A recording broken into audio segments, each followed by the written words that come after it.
My name is Iris Hands, and I'm a licensed acupuncturist and holistic health practitioner. I'm also the mother of 2-year-old twins. I discovered that I'm an Indigo, and my children are as well. I knew very early on in my life that I had some special qualities and that I was a little bit different. I didn't quite understand them or know what to do with them. And over time, growing up and entering adulthood, I was able to find ways to understand and utilize my gifts and my tools and transform them into a thriving healing practice and helping others.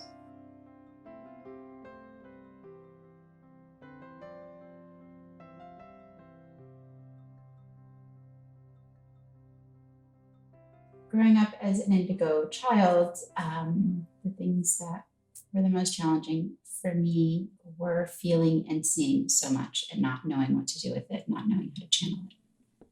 I didn't understand how the people around me didn't feel and see things the way that I did, but I quickly knew that there was something different in the way that I processed information. I felt things very strongly, very intensely, on a very high voltage. I was able to pick up on things and sense things and feel things that I noticed others didn't. So it was a very confusing time. It was a very alienating time. I didn't know who to talk to about it, and I also felt misunderstood a lot. The other challenging part of growing up as an Indigo was being mislabeled. I went from being a very reserved and introverted and very quiet child. I was quite mute. I was so afraid to express myself because I really didn't think that anybody would understand me. So I, in my form of suppression, I just kind of got introverted, and it did affect my work at school. It affected, I think, my sense of self. It affected, everything in my life. And then when I was 14, I finally found my voice. And when I found my voice, it seemed like I had become empowered. But really, at the time, all it did was it just kind of like popped the lid off of a bubble that had been filling up for years and years and years. And I then became not only very, very vocal, overly expressive, and very defiant. I went through many, many years of sort of like a rebellious attitude to the point where I was sent to boarding school when I was 15 years old, because I think at the time my family didn't know what to do with me. And for years, it was a very big struggle. It was a big struggle in feeling that I had so much to say and so much wisdom to share, but not being heard and not being seen, and not being very validated in that. And so it created a lot of frustration inside of me, and caused a lot of things like outbursts. And there were times in my life where, not clinically, but my family diagnosed me with everything under the sun. They diagnosed me with mental disorders and manic depression and bipolar disorder and anxiety disorder. And it was, it was so clear that they didn't understand anything that was going on with me. and rightfully so, because I wasn't really able to articulate or express it.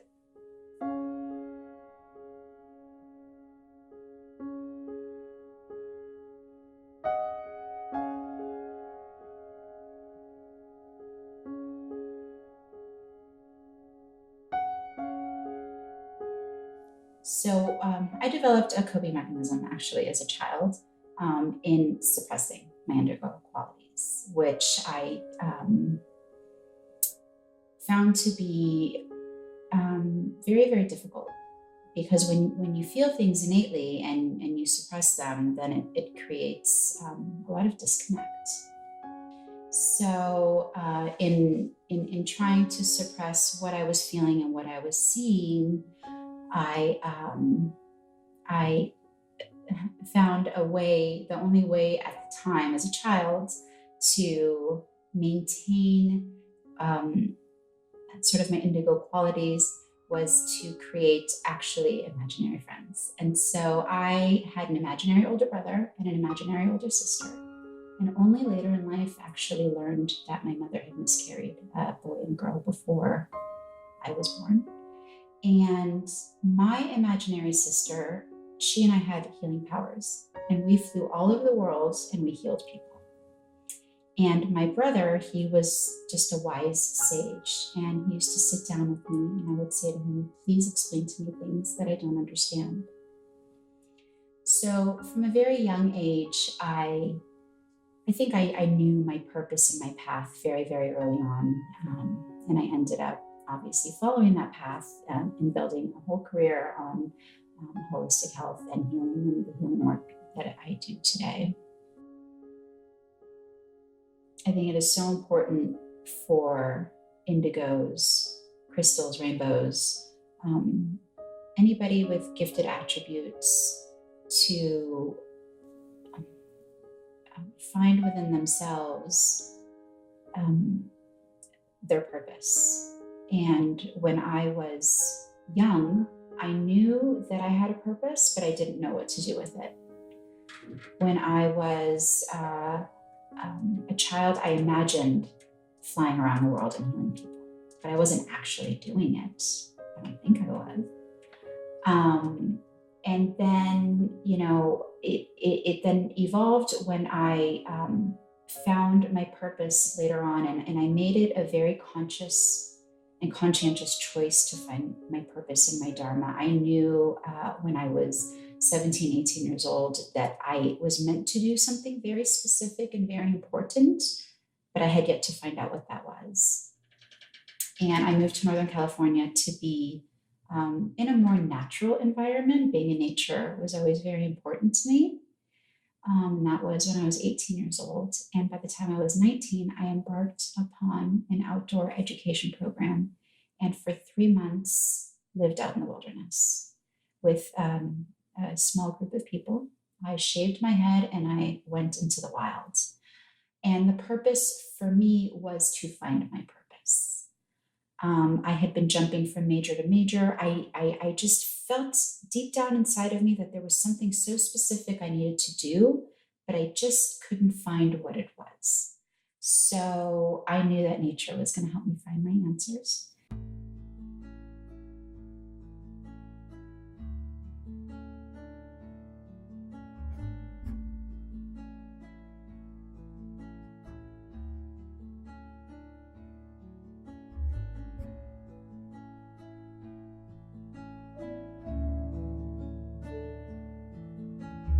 In those 3 months, I spent 4 days in complete solitude, fasting only on water, and I meditated. And I asked myself and I asked the universe what my purpose in life was. What was I meant to do here? What was I put on this earth to do? And through a series of memories that I had had as a child, I came to realize and recognize that I was meant to do healing work. And when I returned from the 3 months of living outdoors, I started educating myself. I started studying. I embarked upon the holistic health program at the university, and also embarked upon a more intellectual side of medicine, and I wanted to write about medicine. By the time I ended up graduating, I had already been to another country. I'd been to Israel. I worked in a hospital there. I wrote a thesis on the rise of holistic medicine, and I graduated with a holistic health degree, medical and cultural anthropology degree, and a community studies degree. So I wanted to make sure that I could apply my gifts in a very sort of digestible fashion to the world. I still didn't really know how I was going to do all that. I just knew what my purpose was, and I knew that now I was obtaining tools for that. And then later on, I went to a Chinese medicine school, and it was only during that time that a man by the name of Joe, he took me on as his patient and then took me on as his apprentice. And he's an old, wise healer, looks like Gandalf from Lord of the Rings. And he saw something in me that I didn't even see in myself. He saw something so innate, and I didn't understand why he had taken me on as his apprentice, but he just knew.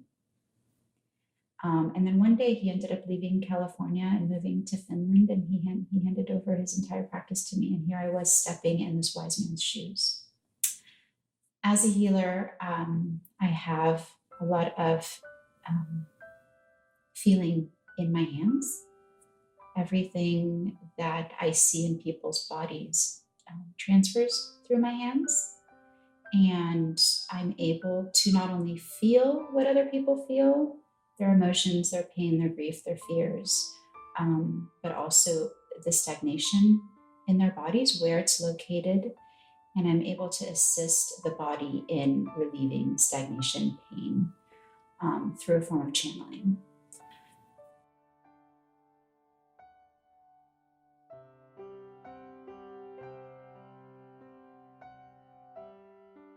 It took me years to figure out how to utilize these gifts that I was born with. I went from being so afraid of them as a child and not knowing what to do with them. And over time, through studies and through teachers and through guides, I learned and obtained tools to not only help myself, but to help people all over the world.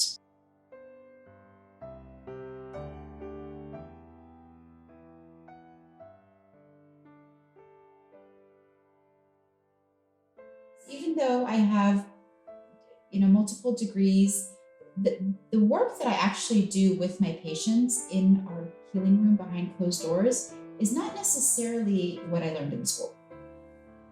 And I am often in awe of the transformation that happens.